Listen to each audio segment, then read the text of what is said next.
4 personnes ont trouvé la mort dans le centre de santé Kialumba du territoire de Loumé, dans le secteur de Rwenzori, situé dans la ville de Béni, en province du Nord Kivu. Cet événement s'est produit dans la nuit du jeudi 7 au vendredi 8 juillet 2022 à l'est du pays.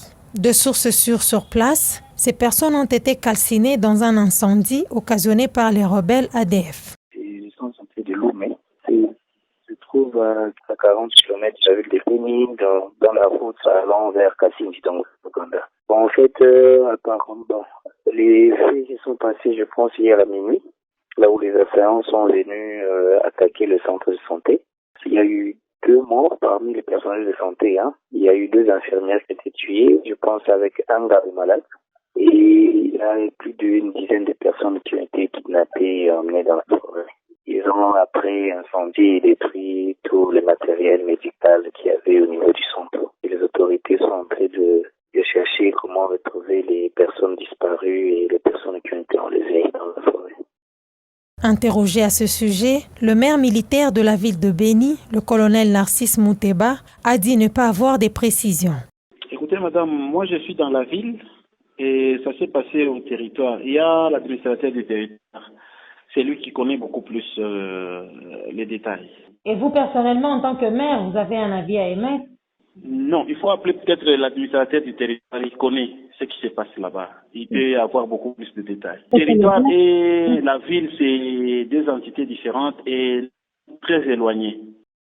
D'autres sources sur place à Béni renseignent que ces assaillants se sont retranchés ensuite vers le parc national des Virunga, devenu un repère des groupes armés locaux et étrangers qui sévissent dans la région depuis près de 30 ans. La vie humaine étant sacrée, il serait mieux que l'autorité compétente se penche sur cette question. L'ONG Protection des écorégions des Miondo a plaidé pour la levée de la suspension de la coupe du bois rouge, appelée Mukula, dans la province du Katanga, une mesure prise par la présidence de la République depuis 2017. Elle a fait savoir au cours d'une conférence de presse tenue conjointement avec les réseaux nationaux pour l'observation indépendante RENOI au siège de la plateforme Groupe de travail Climat Raid Rénové, GTCR. Pour cette organisation, cette mesure devrait être précédée par des dispositions pratiques pour vider totalement les anciens stocks de ces bois. Mais il est amer de constater que malgré l'interdiction, la coupe illicite se poursuit sous couvert de l'autorisation d'exporter le bois anciennement coupé. Et pour Prémi Congo, nous nous sommes rendus compte qu'en fait que l'interdiction, la mesure d'interdiction ne venait que exacerber ce besoin-là de vendre ce bois qui se fait de plus en plus recherché. C'est pour cela que nous avons pensé qu'on ne devait pas faire une interdiction pour l'interdiction, mais ça devait être une suspension qui permettrait de remettre de l'ordre dans le secteur de manière à ce que nous puissions passer à une exploitation beaucoup plus contrôlée et une exploitation durable. En vue d'améliorer la gouvernance de cette exploitation forestière artisanale, la vice-premier ministre en charge de l'environnement et développement durable, Eve Bazaïba, avait permis l'exportation de ces bois très prisés par les marchés chinois en passant par la création des zones économiques spéciales. Une décision qui, selon cette ONGD, peut alourdir les processus d'évacuation de l'ancien stock. En ce qui concerne le Mukula, disons que c'est un bois d'œuvre. C'est un bois qui est très prisé, surtout en Chine, qui est recherché à cause de sa qualité de solidité et qui sert à la fabrication de meubles de luxe, qui sert aussi à la fabrication des planchers pour les maisons. Signalons que Prémi Congo est une organisation non gouvernementale qui accompagne les communautés dans la gestion durable des forêts. 2495 francs congolais. C'est le nouveau prix de l'essence fixé dans la ville-province de Kinshasa. La population quinoise se voit à nouveau imposer ce prix à la pompe depuis la matinée de ce vendredi 8 juillet 2022. Une situation qui énerve plus d'un consommateur rencontré dans une station-service de la place pour s'approvisionner. Malgré cette indignation, seuls quelques-uns se sont exprimés après beaucoup d'insistance. Je suis venu pour me ravitailler, mais je trouve les prix qu'on a mis, ça me dérange. Je n'avais pas prévu ça, sur base de quoi? Mais le gouvernement, qu'est-ce qu'il est en train de faire?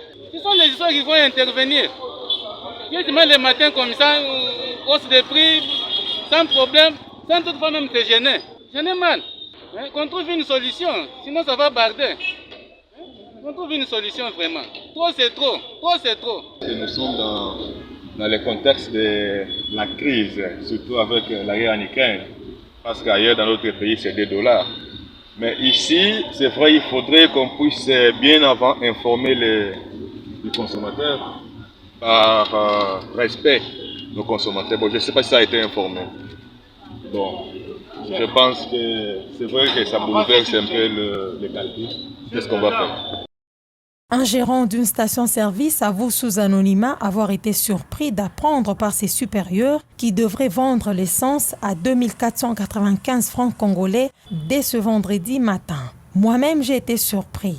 J'arrive au travail ce matin et on me dit que nous devons vendre le carburant à 2495 francs. Je ne peux pas faire une interview. Je vais perdre mon travail, a-t-il renseigné. D'autres sources indiquent que dans la soirée de jeudi 7 juillet, le ministre de l'économie avait annoncé cette hausse dans un communiqué officiel. De sources concordantes, la plupart des stations-service avaient arrêté de vendre jeudi soir. Serait-il pour attendre la nouvelle configuration des pompes selon le nouveau tarif? Car, dans l'avant-midi, les tableaux de quelques stations-service visitées ne portaient pas encore le nouveau tarif. Ce problème trouvera-t-il une solution? Pour rappel, le prix du carburant a été revu à la hausse à la fin du mois de janvier de l'année en cours. Il est passé de 1995 à 2095 francs congolais. Cette nouvelle hausse intervient 5 mois après. Continuera-t-il à prendre de l'ascenseur? Tous nos efforts pour joindre l'autorité compétente sur cette question sont restés vains. La ville de Kinshasa connaît un problème d'évacuation des immondices. Des études renseignent que la capitale congolaise produit plus de 100 tonnes de déchets par jour.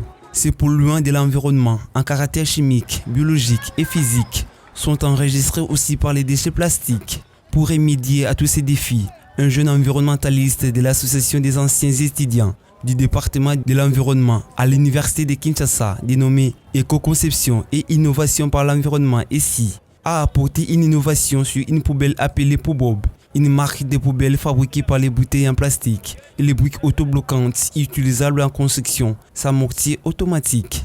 Poubob est une poubelle qui est constituée des objets plastiques, sinon des déchets plastiques, liés par les barres de fer et reliés par les fils de fer des recuits. Et ces liaisons sont linéaires, réticulées et ramifiées, de telle sorte que ces poubelles-ci soient résistants pour les recueillements des déchets. Le souci était que ça puisse recueillir seulement les déchets plastiques et sachets. Ce poubob de 13 kg a un volume de 500 litres dont la hauteur de 1 mètre. Il a été conçu pour la gestion des déchets plastiques HDT et les déchets plastiques PET, car ce sont les déchets dominants dans la ville-province de Kinshasa. J'ai constaté que mon site universitaire, les déchets sont partout. Partout, dans des auditoires, dans des couloirs, dans des toilettes, vous fréquentez partout, vous trouvez les déchets. Et dans la composition de ces déchets-là, il y a des déchets qu'on recycle un peu facilement, comme les HDP, dans les sachets de basse densité et puis haute densité, on recycle un peu cela facilement. Tandis que dans ces compositions de nos déchets à l'université de Kinshasa, ce sont les déchets PET qui dominent. Et nous n'avons pas une technologie de transformation de ces déchets sur les sites universitaires.